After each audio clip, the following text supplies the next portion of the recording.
So at the time I was living in Nice, and of course around that area you have lots of climbs, lots of difficult climbs. But over the years, even I guess the 10 years before I got there, guys had used the Madone as a test climb. Starts in Madone, which is really the last French village before you get to Italy.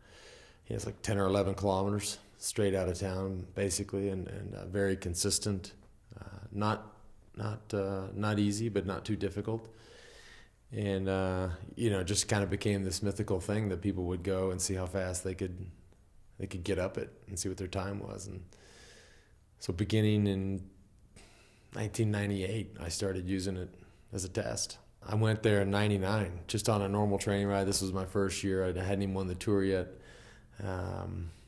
And I went down with heavy wheels and a jacket on and pump on my bike and saddlebag, and took it all off and did the time on my own and never went any faster. It's pretty amazing. I must have hit it on just a perfect day. What was the time? 30:45, I believe, with a lot of watts. When we went from the old 5900, we're going to a new bike, they asked me what would you name it, and so I thought about it. And for me, the Madone was special because it was the place that I went to really discover whether or not I was ready. Like if I went to the Madone 2 weeks before the tour and went as hard as I could, I knew if I was going to win the tour or not. It always told me the right things.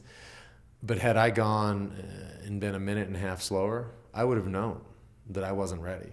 Even during the scumbag, I've spent plenty of time on the Madone, testing the Madone.